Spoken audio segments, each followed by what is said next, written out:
Saudara-saudari umat beriman yang terkasih di mana saja Anda berada, selamat berjumpa kembali dalam permenungan kita pada kesempatan di mana gereja pada hari ini merayakan Hari Raya Kristus Raja Semesta Alam. Luar biasa bahwa kita percaya kepada Kristus yang adalah Raja di atas segala raja.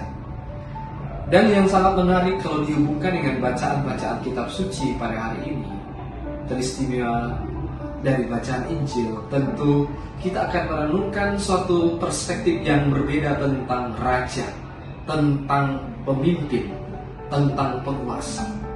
Mungkin dalam bayangan kita, dalam benak kita, kalau kita mendengar istilah raja atau mendengar istilah pemimpin atau penguasa, itu pasti identik dengan kekuatan, kekayaan, kehormatan, dan kekuasaan sebagai raja atau pemimpin. Tetapi ternyata tidak demikian dengan Yesus, seorang pemimpin yang rela disalibkan demi keselamatan untuk umat manusia.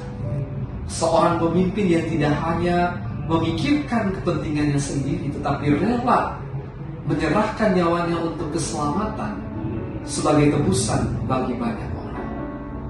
Dan inilah kualitas seorang pemimpin yang tentunya kita harapkan pada zaman saat ini.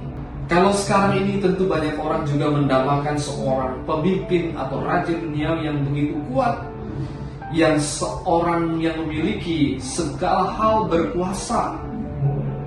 Tetapi pada kesempatan ini kita merenungkan kualitas Yesus sebagai Raja yang memerintah dengan kasih, pengampunan, kebenaran, dan pelayanan. Saudara-saudari umat beriman yang terkasih, kalau kita juga menjadikan Kristus sebagai Raja, sebagai pusat kekuatan, kekuasaan dalam kehidupan kita, itu berarti kita menjadikan nilai-nilai yang Yesus watakkan dalam perjalanan kehidupannya, yaitu keadilan, kasih, damai, sejahtera, kekudusan sebagai prinsip yang utama di dalam kehidupan kita.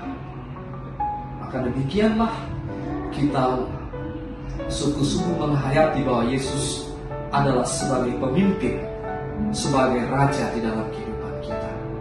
Bila hal-hal yang telah saya sebutkan tadi tidak ada, berarti kita tidak menjadikan Yesus sebagai raja di dalam kehidupan kita. Kemudian hal yang berikut adalah kalau Kristus adalah raja dalam kehidupan kita, maka kita pun diharapkan juga untuk selalu melakukan pertobatan sejati. Sama seperti penjahat yang bertobat. Ada dua orang penjahat yang disalibkan.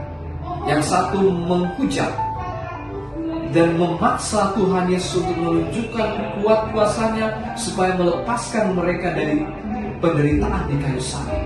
Tetapi yang lain, yang di sebelah kanan Yesus yang bernama Dismas, mengakui bahwa mereka memang layak untuk menerima hukuman karena mereka telah berdosa, karena mereka dihukum sebagai seorang penjahat, dan menyadari bahwa apa yang mereka alami, hukuman yang mereka alami setimpal dengan perbuatan mereka. Dan itulah yang kemudian menggugah hatinya dan mengatakan kepada temannya yang bernama Gestas yang berteriak-teriak itu, kita selayaknya dihukum seperti ini karena kita memang melakukan sesuatu perbuatan setimpal dengan perbuatan kita. Tapi orang ini tidak sama sekali, dia tidak berdosa, tapi dia rela menjalani hukuman seperti ini karena cintanya yang besar untuk kita. Karena itu dia mengatakan, Tuhan Yesus, ingatlah akan aku apabila engkau masuk ke dalam Firdaus. Saudara-saudari yang terkasih, dari seorang yang bernama Gestas ini kita pun juga dipanggil untuk mengakui kesalahan kita dan memohon belas kasihan dari Raja yang tersalib itu. Janji Firdaus juga tentu akan diberikan kepada orang-orang yang rendah hati dan berani mengakui dosa-dosanya. Maka mari kita berdoa bersama dengan Dismas. Yesus, ingatlah akan aku apabila engkau datang sebagai Raja. Mari kita berdoa dalam perayaan suci ini. Pertama-tama semoga Tuhan tetap menjadi Raja dalam kehidupan kita. Semoga karena pemerintahannya kita juga diundang untuk terus-menerus memperbaharui hidup kita. Sampai akhirnya kita juga akan masuk ke dalam kerajaannya yang kekal. Tuhan